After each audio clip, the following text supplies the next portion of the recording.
अस्सलाम वालेकुम, welcome to learning lights by Ikram ma'am.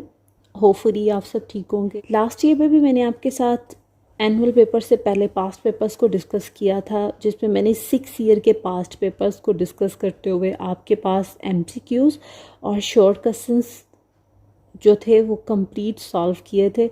अब काफ़ी स्टूडेंट्स की बहुत अरसे से रिक्वेस्ट आ रही है कि आप प्लीज़ लॉन्ग क्वेश्चन का सलूशन भी कर दें।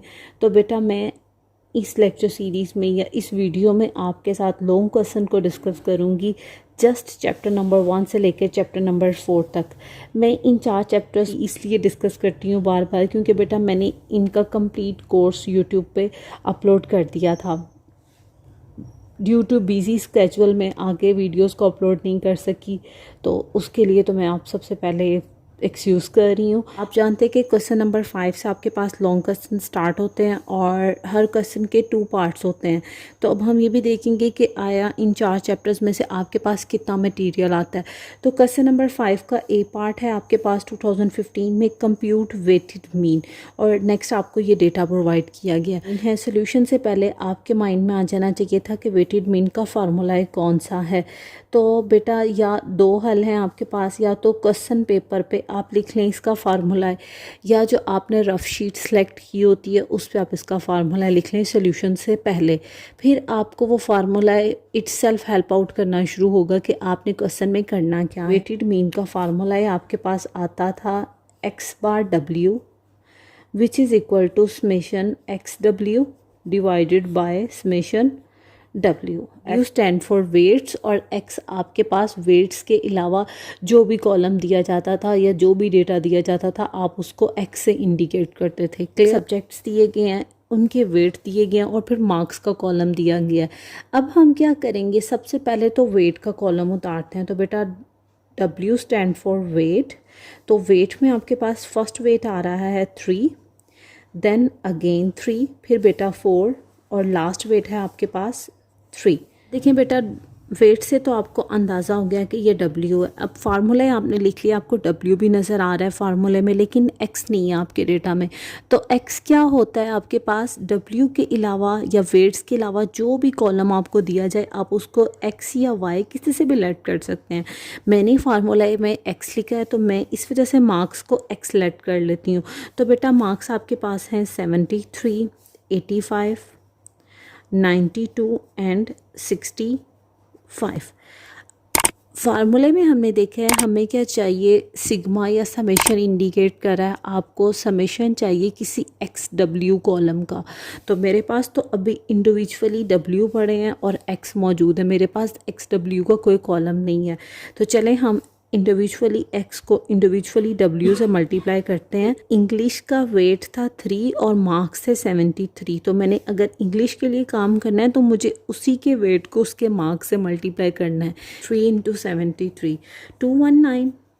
नेक्स्ट बेटा आपके पास है 85 इंटू 3, यह आपके पास आ रहा है 255। देन आपके पास है 92 इंटू 4, ये बेटा आपके पास आ रहा है 368। और लास्ट वन है 65 इंटू 3, ये आपके पास आ रहा है 195। जैसे ही डिस्ट्रीब्यूशन कंप्लीट होता है नीट क्वेश्चन में हम इधर वी नोट ऐड करके स्टेट करते हैं UEIGHTED weighted mean is equal to summation XW divided by summation WS। 219 plus 255 plus 368 plus 195, ये आपके पास आ रहा है 1037। मैं यहाँ लिखूँगी और जब मैं फार्मूले में वैल्यूज़ को सब्स्टिट्यूट करती हूँ तो न्यूमिनेटर तो मुझे मिल गया, समेशन XW मीन्स XW के कॉलम का टोटल आ गया आपके पास 1037 डिवाइडेड बाय आपको क्या चाहिए, समेशन डब्ल्यू मीन डब्ल्यू के कॉलम का टोटल। तो जब आप इन वैल्यूज़ को सम अप करते हैं 3 + 3 6, 6 + 4 10, 10 + 3 13, 1037 डिवाइडेड बाय 13। तो आप देख रहे हैं आपके पास वेटेड मीन आ रहा है 79.76 और पॉइंट के बाद थर्ड डेसिमल प्लेस पे वैल्यू है 9, तो मैं इसे राउंड अप कर दूंगी 79.77। 2015 का ये पेपर मैं डिस्कस कर रही हूँ। लॉन्ग क्वेश्चन नंबर 5 का बी पार्ट है, calculate median for the given data. Groups बने और फ्रीक्वेंसी गिवन है। मैंने आपके साथ डिस्कस किया था, जब कभी भी आपके पास ग्रुप्स और फ्रीक्वेंसी हो तो ये आपके पास कौन सा डेटा है, ये आपके पास ग्रुप डेटा होता है। अब आपने इस ग्रुप डेटा का क्या कैलकुलेट करना है, मीडियन कैलकुलेट करना है। तो बेटा मीडियन के लिए मैंने आपके साथ डिस्कस किया था कि सबसे पहले तो इसको डिस्ट्रीब्यूशन की फॉर्म में उतारेंगे, और डिस्ट्रीब्यूशन किस फॉर्म में, वर्टिकली फॉर्म में। ठीक है, अभी ये डेटा मुझे हॉरिजॉन्टली दिया, मैं इसे वर्टिकल अरेंज करती हूँ ताकि जो क्वेश्चन में मज़ीद कैलकुलेशन करनी है उसमें हमारे लिए हेल्पफुल रहे। लास्ट जो रो थी उसे ब्लैंक छोड़ा है और डिस्ट्रीब्यूशन फॉर्म कर दिया है। अब इससे पहले मैं इधर काम बिना सोचे समझे मैं जी टेबल्स बनाना शुरू कर दूं, जिन टेबल्स की मुझे नीड भी नहीं है, तो it's just a wastage of time. आपको मीडियन कैलकुलेट करना है, डिस्ट्रीब्यूशन फॉर्म हुआ है, आप सबसे पहले मीडियन का फार्मूला लिखें कि मीडियन आपके पास किसके इक्वल होता है। आप जानते हो मीडियन इक्वल होता है L plus H/F n/2 minus सी। और मैंने आपके साथ डिस्कस किया था, जिस भी फार्मूले में आपको L लिखा नज़र आए उस फार्मूले में आपने क्या कैलकुलेट करनी होती है, आपने सी भी कैलकुलेट करनी होती है। तो फार्मूला आपको ऑटोमेटिकली हेल्प आउट करना शुरू होगा कि आपने नेक्स्ट कौन सा कॉलम कैलकुलेट करना है। तो L से मुझे पता चला कि मुझे क्वेश्चन में सी भी कैलकुलेट करनी है। H तो हाइट है, इट्स ओके, वो यहाँ से फाइंड आउट हो जाएगी। F stand for frequency, N total frequency को कहते हैं। ठीक हो गया, अभी तक किसी कॉलम की नीड नहीं है। यहाँ से चलते हुए जैसे ही मैं C पे देखूँगी या C को ऑब्जर्व करेंगे तो C stand for cumulative frequency. तो नेक्स्ट हम कौन सा कॉलम बनाएंगे, हम कम्युलेटिव फ्रीक्वेंसी का कॉलम बनाएंगे। तो मैं यहाँ पे लिख दूँगी CF। ये मेरे पास सिर्फ 2 कॉलम्स मुझे कैलकुलेट करने हैं। तो फार्मूला लिखें, उसके बाद कॉलम कैलकुलेट या कॉलम बनाना शुरू कीजिएगा। CB में एरो हम यूँ लगाते थे, 20 में से 19 को माइनस करें 1 आएगा, 1 को आपने 2 पे डिवाइड करना है तो आपको टारगेट मिला 0.5 का। इस 0.5 को इन फर्स्ट वाली क्लासेस में से माइनस करते जाना है और नेक्स्ट क्लासेस में आपने प्लस करते जाना है। ठीक हो गया जी। जब मैं 15 में से 0.5 को माइनस करूँगी तो ये मेरे पास आ रहा है 14.5, और जब मैं 19 में 0.5 को प्लस करती हूँ तो ये मेरे पास आएगा 19.5। 20 में से भी जब माइनस करेंगे तो आएगा 19.5, 24 में प्लस करेंगे तो 24.5, 25 में से माइनस करेंगे 0.5। अगेन बता रही हूँ, इस टारगेट को पहली तमाम लोअर क्लास लिमिट में माइनस करते हैं और अपर क्लास लिमिट में प्लस करते हैं। तो जब मैं 25 में से माइनस करूँगी तो ये बेटा आपके पास आ रहा है 24.5। 29 में जब प्लस करूँगी तो ये आएगा 29.5। जब 30 में से माइनस करूँगी 0.5 को तो ये आपके पास आ रहा है 29.5, और 34 में प्लस करूँगी तो ये आपके पास आ रहा है 34.5। 35 में से माइनस करूँगी 0.5 को तो ये आपके पास आ रहा है 34.5। 39 में प्लस करूँगी तो ये आपके पास आ रहा है 39.5। इस तरह मैंने क्लास बाउंड्री का कॉलम बना दिया। कम्युलेटिव फ्रीक्वेंसी बनानी है, उसमें पहली फ्रीक्वेंसी को आपने एज इट इज़ लिख देना है 4। अब 4 में आपने इनकमिंग फ्रीक्वेंसी को प्लस करना है, 4 + 8, ये आपके पास आ रहा है 12। अब आपने क्या करना है, इस 12 में इनकमिंग फ्रीक्वेंसी जो कि 12 ही है, 12 + 12 आपके पास आ रहा है 24। 24 में इनकमिंग फ्रीक्वेंसी को प्लस करना है 9। तो 24 में जब आप 9 को प्लस करें तो ये आपके पास आ रहा है 33, और जब आप 33 में इनकमिंग फ्रीक्वेंसी 3 को प्लस करते हैं तो ये आपके पास आ रहा है 36। फार्मूले में हमने सीखा था कि मीडियन हो, क्वार्टाइल्स हो, डिसाइल्स हो या परसेंटाइल हो, आपको सबसे पहले इस ब्रैकेट को सॉल्व करना है। और ब्रैकेट में सबसे पहले आपके पास सॉल्व होगा n/2। तो जब मैं सच डैट में n/2 को सॉल्व करती हूँ तो n किसके इक्वल होता है, समेशन f के, यानी कि फ्रीक्वेंसी के टोटल के डिवाइडेड बाय 2। अब आप देख रहे हैं मैंने तो फ्रीक्वेंसी का सम अप नहीं किया, तो जब मैं इन नंबर्स का सम अप करूँगी ना तो याद रखिएगा ये लास्ट कम्युलेटिव फ्रीक्वेंसी आती है 36। 4 + 8 + 12 + 9 + 3, आप कैलकुलेटर से देख लीजिएगा, ये आपके पास सम आ रहा है 36। आपको 36 को 2 पे डिवाइड करना है। तो क्योंकि n/2 था तो 36 डिवाइडेड बाय 2 आपके पास आ रहा है 18। इस 18 को किस में चेक करना होता है? कम्युलेटिव फ्रीक्वेंसी में। तो मैं जब 18 को कम्युलेटिव फ्रीक्वेंसी में देखूंगी कि 18 कहाँ पे लाई कर रहा है, 4, 12 से एक्सीड कर रहा है 18, लेकिन 24 से लेस तक है, तो इट्स मीन ये वाली क्लास में आपके पास मीडियन लाई कर रहा है। इस क्लास में आपके पास क्या लाई कर रहा है? ये 18 लाई कर रहा है। इस क्लास को हाईलाइट करते हैं और राइट साइड पर लास्ट में मेंशन करते हैं कि ये कौन सी क्लास है, ये मीडियन क्लास। इस स्टेप को अब आपने गौर से देखना है। मीडियन क्लास की लोअर लिमिट है 24.5, तो यहाँ पे आप लिखोगे 24.5 प्लस एज क्या है?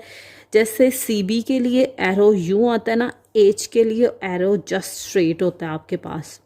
39 में से आप 34 माइनस करें या 35 में से 30 को माइनस करें, एच आपके पास आ रहा है 5 डिवाइडेड बाय फ्रीक्वेंसी। तो बहुत सारी हैं, अब आपको कौन सी फ्रीक्वेंसी चाहिए? आपको मीडियन क्लास की ही फ्रीक्वेंसी चाहिए, जो कि क्या है 12। n/2 अभी आपने कैलकुलेट किया है 18, ये माइनस का साइन यूं ही। अब बेटा C कहाँ से आपके पास आएगा?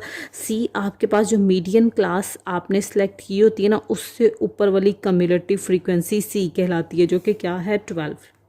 24.5 में अभी कुछ प्लस नहीं हो सकता जब तक ये फुल टर्म सॉल्व नहीं हो जाती। तो जब आप इसे सॉल्व करेंगे देन आप उसमें 24.5 को प्लस कर सकते हैं। अब 5/12 यूँ ही ब्रैकेट को सॉल्व करें, 18 में से 12 चले जाएंगे तो ये आपके पास आ रहा है 6। अब बेटा आपके पास दो ऑप्शन है, या तो कैलकुलेटर का इस्तेमाल करें, 6 5 30, 30 डिवाइडेड बाय 12। तो देखते हैं हमारे पास क्या आ रहा है, पास आ रहा है 2.5। अब आप इसमें प्लस कर सकते हैं 24.5, तो आपके पास फाइनल मीडियन की वैल्यू आएगी 27। आपके पास क्वेश्चन नंबर 5 के 2 पार्ट्स, क्वेश्चन नंबर 5 है और क्वेश्चन नंबर 5B, दोनों पार्ट आपके पास चैप्टर नंबर 3 में से आए। क्वेश्चन नंबर 6 आपके पास find quartile deviation from the following data आपको प्रोवाइड किया गया और आप देख रहे हैं डेटा में कोई ग्रुपिंग और फ्रीक्वेंसी नहीं बनी, तो ये डेटा आपके पास कौन सा है? अनग्रुप डेटा है। और हमने इस अनग्रुप डेटा का क्वार्टाइल डेविएशन कैलकुलेट करना है। रफ साइड पे या रफ पेज पे पहले देख लेते हैं कि क्वार्टाइल डेविएशन का फार्मूला क्या होता है, ताकि क्वेश्चन को सॉल्व करने में हमें आसानी रहे। तो क्वार्टाइल डेविएशन आपके पास इक्वल होता है half of the distance between the third and first quartiles, कि जब आप Q3 में से Q1 को माइनस करते हैं, इसे डिवाइडेड बाय 2 करेंगे, तो ये आपके पास क्वार्टाइल डेविएशन होता है। ठीक है, अब फार्मूले ने आपके हेल्प आउट किया कि ना तो आपके पास Q3 है और ना आपके पास Q1 है। अगर ये कैलकुलेट कर लेते हैं तो ये तो क्वार्टाइल डेविएशन को कैलकुलेट करने में फिर कोई प्रॉब्लम नहीं होगी। तो क्वार्टाइल्स या मीडियन या डिसाइल्स, परसेंटाइल्स, इन चारों को अनग्रुप डेटा से कैलकुलेट करने से पहले हमें डेटा को क्या करना होता है? अरेंज करना होता है असेंडिंग ऑर्डर में या डिसेंडिंग ऑर्डर में। डेटा को अरेंज करने के बाद आपको n को देखना है कि n आपके पास क्या है। तो n आपके पास नंबर ऑफ वैल्यूज़ होती हैं, या तो अरेंज क्यू ही कैलकुलेट कर लें या जो रफ दिया हुआ डेटा उसमें से देख लें। 1 2 3 4 5 6 7 8 9 10 11 12, तो n आपके पास आ रहा है 12। और इधर से भी देख लें एहतियातन, ताकि कोई पता लग जाए आपको कोई वैल्यू तो नहीं आपने ओमिट की। 1 2 3 4 5 6 7 8 9 10 11 12, तो n आपके पास आ गया 12। अब आपने क्वार्टाइल डेविएशन का फार्मूला लिखना है, जिसमें नंबर ऑफ़ वैल्यूज़ आपके पास क्या होती हैं? इवन होती हैं। तो आपकी मर्ज़ी, आप पहले Q1 कैलकुलेट करें या Q3 कैलकुलेट करें। तो मैं Q1 कैलकुलेट कर रही हूँ। Q1 आपके पास इक्वल होता है I into n+1 divided bye 4 TH terms. अब इसमें I इंडिकेट क्या करता है? आपने फर्स्ट क्वार्टाइल कैलकुलेट करना है, तो I की जगह पे आप लिखोगे 1 n+1 divided bye 4 TH term. अब देखिए बेटा 1 ब्रैकेट से मल्टीप्लाई होगा तो सिर्फ आपके पास ये ब्रैकेट रह जाएगी। n की वैल्यू सब्स्टिट्यूट करें, 12 + 1 डिवाइडेड बाय 4 TH टर्म्स।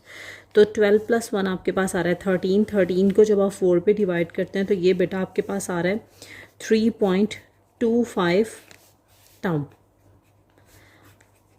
अब देखें, या तो आपके डेटा में कोई तीसरी टर्म मौजूद है या चौथी टर्म मौजूद है। आपके पास 3.25 टर्म इस तरह का कोई डेटा अवेलेबल नहीं है, या कोई टर्म नहीं है। अब इधर हमने देखा था कि इधर हम कौन सा मेथड लगाते हैं, काइंडली वीडियो को पॉज करके कमेंट सेक्शन में बताइएगा।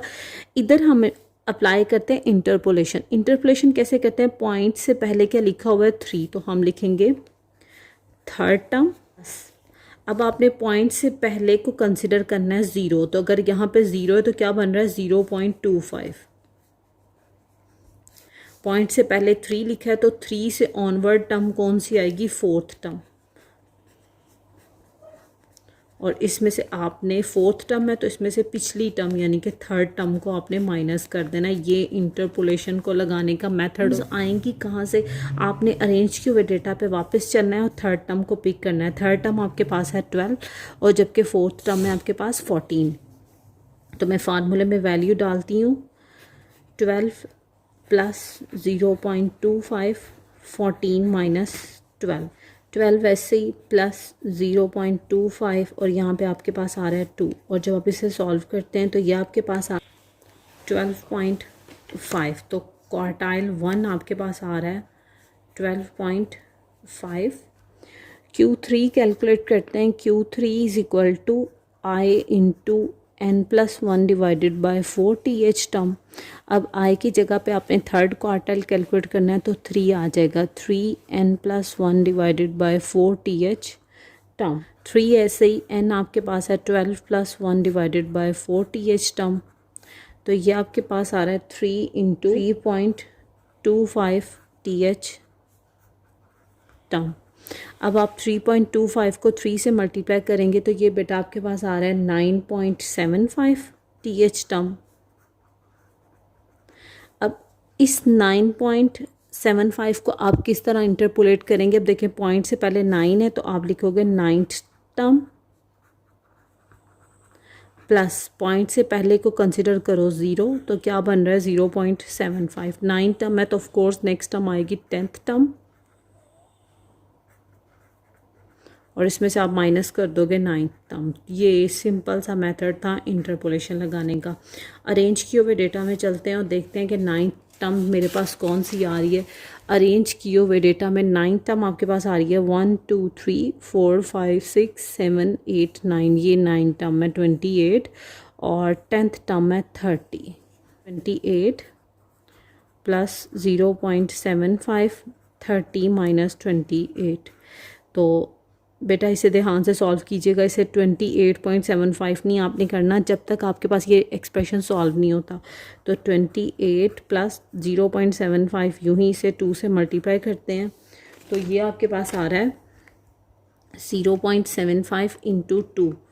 ये बेटा आपके पास आया 1.5 और जब आप 28 में 1.5 ऐड करेंगे तो ये आपके पास आ रहा है 29.5। ये आपने Q3 कैलकुलेट किया। क्वार्टाइल डेविएशन इक्वल होता है Q3 minus Q1 divided by 2। तो फार्मूले में वैल्यू डालेंगे 29.5 माइनस 12.5 डिवाइडेड बाय 2। तो क्वार्टाइल डेविएशन की फाइनल वैल्यू आपके पास आ रही है 8.5। ये आपने क्वार्टाइल डेविएशन को कैलकुलेट किया। 2015 का नेक्स्ट क्वेश्चन है question number 6B। Calculate the first 4 moment about x is equal to 17.5 from the following data. Classes और फ्रीक्वेंसी आपको गिवन है। डेटा आपको हॉरिजॉन्टली फॉर्म में गिवन था, मैंने इसे वर्टिकल फॉर्म में अरेंज कर ली ताकि क्वेश्चन को हम फर्दर प्रोसीड कर सकें। बेटा आपको क्वेश्चन की स्टेटमेंट में गिवन है, आपने कैलकुलेट करने हैं first 4 moments about X is equal. मेरे लेक्चर्स में मोमेंट्स एक फ़र्स्ट ऐसा टॉपिक था जिसको मैंने सीरीज़ की फॉर्म में आपके साथ डिस्कस किया था और आई थिंक सो मैंने लेक्चर नंबर 68 से मैंने मोमेंट्स को डिस्कस करना शुरू किया था। और मोमेंट्स का जो ये वाला टॉपिक आ रहा है about X is equal to 17.5, ये मैंने डिस्कस किया था लेक्चर नंबर 69 में। और मैंने लेक्चर नंबर 68 से अगर मोमेंट को डिस्कस करना शुरू किया था ना तो मैंने पार्ट्स बनाए थे, पार्ट 1 और ये पार्ट 2 था।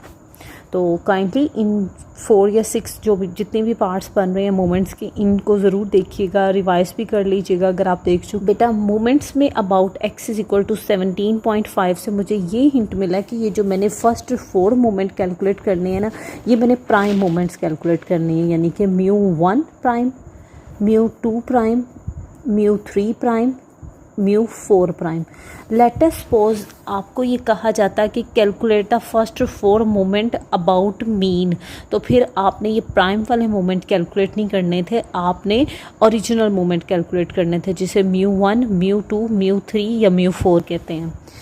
अगेन आई रिपीट, मुझे कैसे पता चला मैंने ये प्राइम मोमेंट्स कैलकुलेट करने हैं? बेटा मुझे ये इस हिंट से मिला है, about x is equal to 17.5, यानी कि इस डिस्ट्रीब्यूशन के अबाउट मुझे फर्स्ट 4 मोमेंट्स कैलकुलेट करने हैं। डैट्स वाई ये प्राइम मोमेंट्स आप कैलकुलेट करेंगे। ये मैं फार्मूला लिखती हूँ ताकि फार्मूला हमें हेल्प आउट करना शुरू हो कि जी मोमेंट्स के लिए आपने फर्दर क्वेश्चन को कैसे प्रोसीड करना है। बेटा मैंने आपके साथ लेक्चर नंबर 69 में फार्मूला डिस्कस किया था कि म्यू आर प्राइम आपके पास इक्वल आता है समेशन f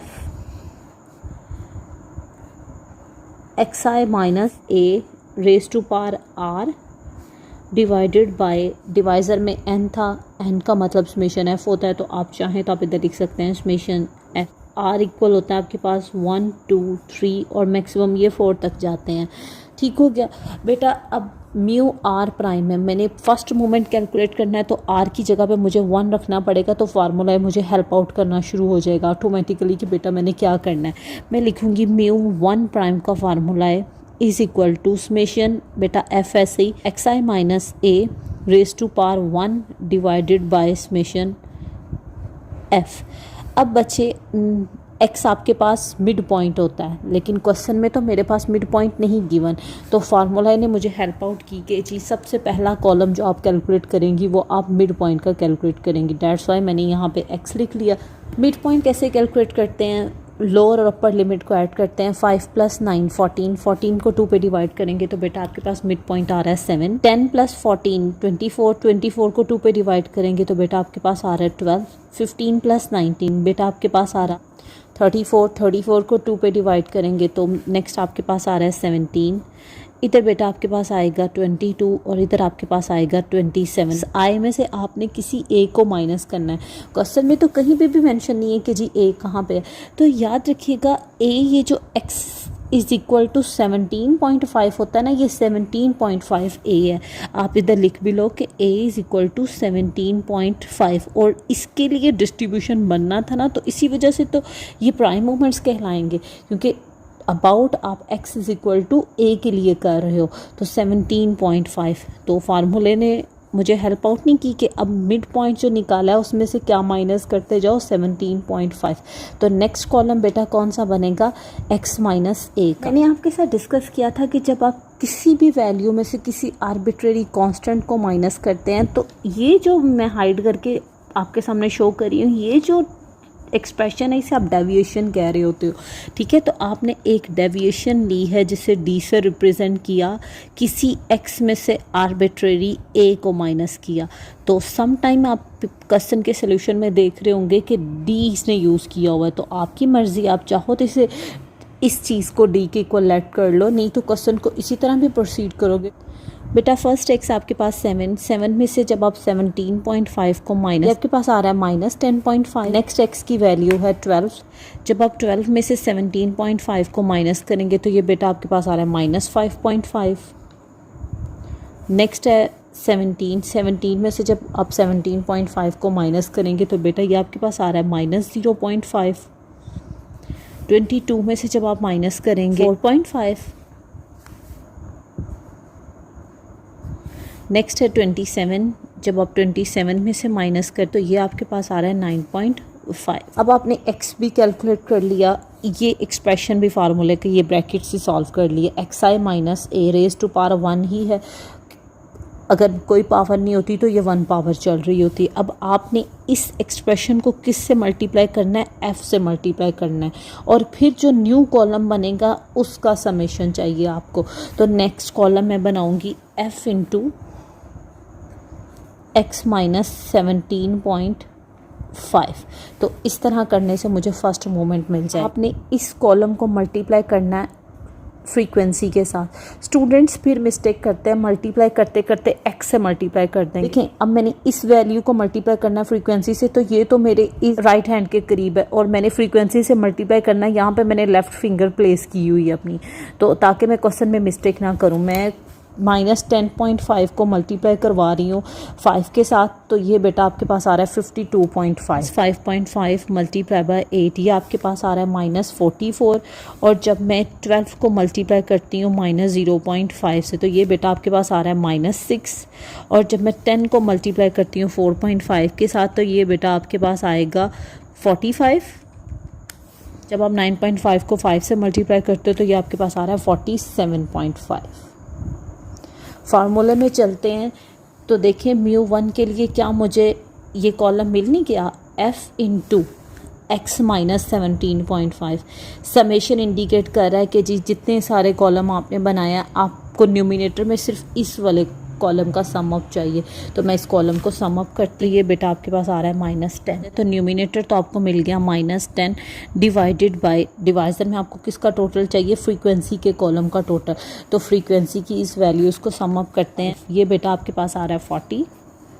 तो जब आप 10 डिवाइडेड बाय 40 करेंगे, तो ये आपके पास फाइनल वैल्यू आ रही है -0.25। नेक्स्ट आपने कैलकुलेट करना है μ2 प्राइम। तो आप ओरिजिनल फार्मूले में r की जगह पे प्लेस करेंगे 2, तो summation f xi minus a raise to power 2 divided by summation f। अब देखें μ1 में μ2 में जस्ट ये चेंजेस हैं, इधर xi माइनस a की पावर क्या है 2। अभी आपके पास x माइनस a की पावर 1 मौजूद है, तो इट्स मीन अब आप इस कॉलम का स्क्वायर करेंगे। स्क्वायर करने के बाद उसको फ्रीक्वेंसी से मल्टीप्लाई करेंगे। तो मैं डायरेक्ट यहाँ पे कैलकुलेट करूँगी f into x minus a square.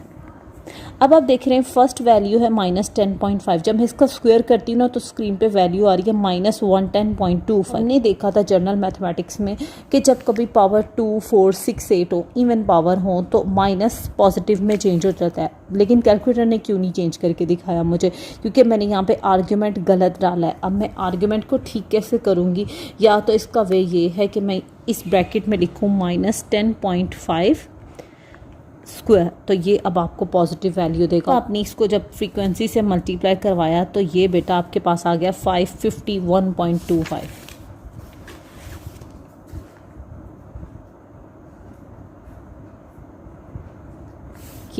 या तो ब्रैकेट का इस्तेमाल करें या बेसिक मैथमेटिक्स लगाएं कि चीज़ स्क्वायर पावर में नेगेटिव ने पॉजिटिव में चेंज होना। नेक्स्ट मेरे पास वैल्यू है -5.5, तो मैं 5.5 का स्क्वायर करती हूँ, तो ये आ रहा है 30.25। इसको मल्टीप्लाई करती हूँ इसकी फ्रीक्वेंसी से, जो कि 8 है, तो ये बेटा आपके पास आ रहा है 242। वैल्यू है -0.5, तो 0.5 का स्क्वायर आपके पास आ रहा है 0.25। इसको मल्टीप्लाई फ्रीक्वेंसी से करना है, तो वो 12 है, तो ये बेटा आपके पास आ रहा है 3।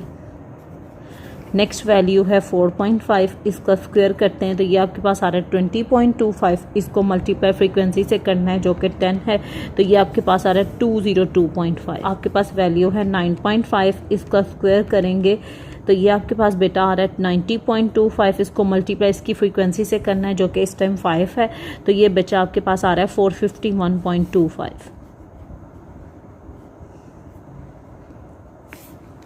फार्मूले में मुझे अब इस कॉलम का सम अप चाहिए, तो मैं इन वैल्यूज़ को प्लस करती हूँ। ये बेटा आपके पास आ रहा है 145 बाय समेशन एफ, जो कि ऑलरेडी आप कैलकुलेट कर चुके हैं 40। तो देखते हैं सेकंड मोमेंट अबाउट डिस्ट्रीब्यूशन मुझे क्या मिल रहा है। अबाउट डिस्ट्रीब्यूशन हमारे पास आ रहा है 36.25। μ3 कैलकुलेट करना है, तो स्टैंडर्ड फार्मूले में आप r की जगह पे 3 प्लेस करोगे, तो μ3 prime is equal to summation f, यूँ ही x माइनस a, यानी कि जो डेविएशन है उसकी पावर आ जाएगी 3 डिवाइडेड बाय समेशन f। तो 2, 3 और 1 में जस्ट ये डिफरेंस आ रहा है। अब आपने x माइनस a, यानी कि ये जो स्पेसिफिक कॉलम है इसकी पावर क्या लेनी है, 3 लेनी है। तो पावर 3 में पावर जब कभी भी ओड हो, 3, 5, 7, 9, 11, तो बेटा माइनस इन रिटर्न वापस ज़रूर आता है। ठीक हो गया। अब मैं ये आपको सॉल्व करके दिखाती हूँ। ये तो पहले x माइनस 17.5 यानी कि इस कॉलम की पावर 3 लेते हैं और फिर इसको रिस्पेक्टिव फ्रीक्वेंसी से मल्टीप्लाई करते जाएंगे।